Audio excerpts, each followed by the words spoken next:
Yesterday, we ended with God making a covenant with Abram, and today we picked up to read a little bit of Sarai's story. By this point, she's at least 75 years old, and she still has not had a child, even though God had promised Abram a child when he visibly appeared to him. So she does what many of us do when we feel like God is holding out on us. She takes matters into her own hands. In those days, servants were considered possessions, which, let me pause here to say this very important thing. This is one of those things in Scripture that is descriptive, not prescriptive. It's telling us what is happening, not what should happen. This is not condoning treating people like possessions.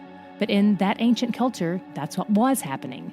And basically, anything a servant owned, the master owned. So the child of a servant was considered the property of the master.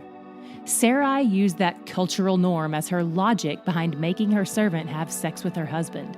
Because then, if the servant had a child, Sarai owned it.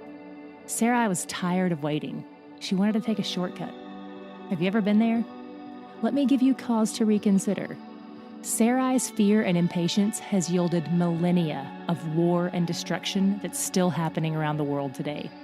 What am I talking about? Sarai's servant Hagar became pregnant with a child she would name Ishmael, and Ishmael is the father of Islam, so Muslims regard him as a prophet and the ancestor of Muhammad. Years later, when Sarai and Abram finally had their first child together, whose name was Isaac, he begins the line of Abram from which the Israelites descend. Genetically, the Israelites of the Old Testament are the Jewish people of today. And in case you aren't up on politics or world news, Muslims and Jews have been at war for basically 4,000 years. Point being, our sin affects others. We never sin in isolation. So, unlike Sarai, don't let your fears or your mistrust of God determine your actions. Okay, moving on. After Hagar got pregnant, Sarai abused her, and Hagar fled from the home into the wilderness, pregnant, abused, and alone.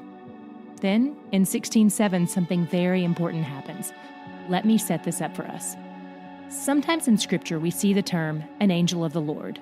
That phrase refers to a messenger angel who shows up on the scene to deliver a message sent by God to humans.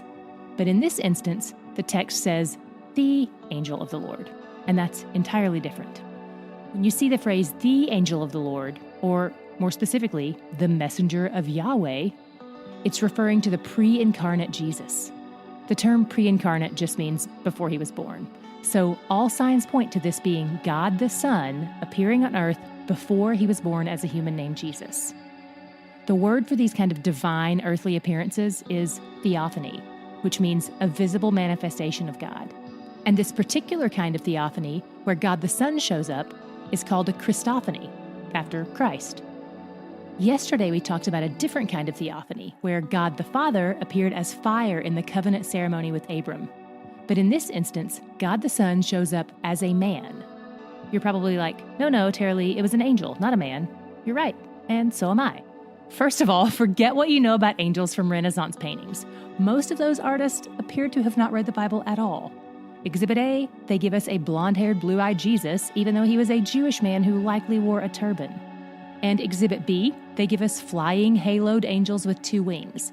No angels in Scripture have 2 wings. Messenger angels, like the ones that showed up on earth to speak to people, have 0 wings. Scripture always depicts them as human males who speak the local language. And some people believe they are really large and imposing, especially since the possibly related Nephilim from Genesis 6 were giants. If angels are giants, that could account for why people are so afraid of angels when they show up on the scene. But that could also be because they seem to materialize out of thin air.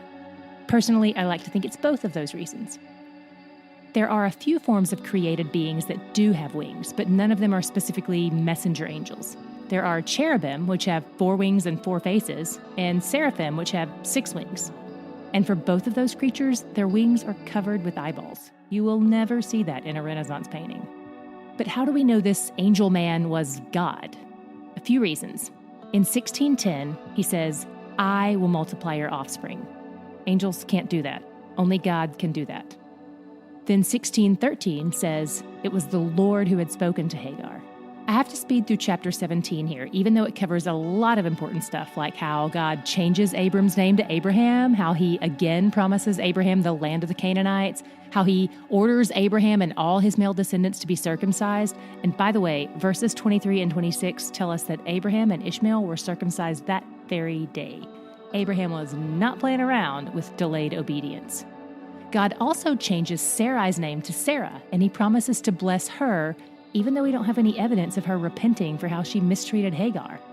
God visibly appears to Abraham again and repeats his promise to give Abraham a child, but this time God clarifies that Sarah will be the birth mother of the child, even though it should have been obvious, so that there's no more of this nonsense where they try to find a loophole. Both Abraham and Sarah laugh at this promise at different points, because Abraham is like 100 and Sarah is 90. Abraham actually fell on his face and laughed. It's hard to tell if that's worship or irreverence. We get another theophany in chapter 18. Today is just chock full of God's earthly appearances. Again, there are references to the Lord appearing to him in verse 1, along with two other men who are identified later in 19:1 as angels. Also, you may have noticed that when it said the Lord appeared, that was in all caps Lord, like we talked about on day 1. This is YHWH, God's personal name, often pronounced Yahweh or Jehovah. Abraham is a pretty powerful, rich man, but he was so struck by God's appearance on earth that he bowed down in reverence and offered worship. And he did not want God to leave. He wanted to stay in God's presence. Verse 10 confirms again that this was God by saying the all caps Lord said, "I will surely return to you about this time next year." Verse 19 confirms this again when he says, "I have chosen him."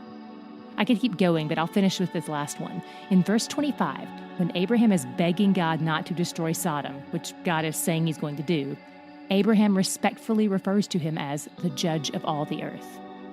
Now, I go back and forth on this, but I'm inclined to believe that this particular theophany was not a Christophany, that this was not God the Son. This was, I believe, God the Father, showing up as a human.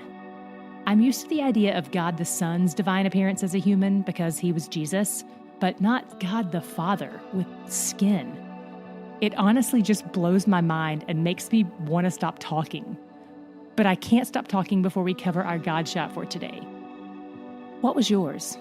Mine was early on in the passage when the story zooms in on Hagar, the slave who had been forced to sleep with her 85-year-old master, then was basically driven out of her home and forced into the desert, where God shows up. He rebukes her a little bit, but then he makes her a promise. To be clear, Ishmael is not the child of the promise, but God still promises to multiply Hagar's offspring, and he fulfills that promise. Honestly, God really has no reason to pay special attention to her as far as loyalties are concerned. His commitment is to a specific family that she doesn't belong to. But because she has lived with that family, she knows who he is, and she knows what he is capable of. She even gives him a name, El Roi, which means the God who sees, or the God who sees me.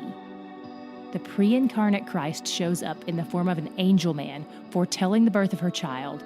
And it might have been kind of a downer because he also tells her how that child Ishmael and his offspring would become an enemy of God's people. But I bet in that moment she cared far more about the fact that God spoke to her at all in the midst of her plight. God sees, and he's merciful, and he is where the joy is.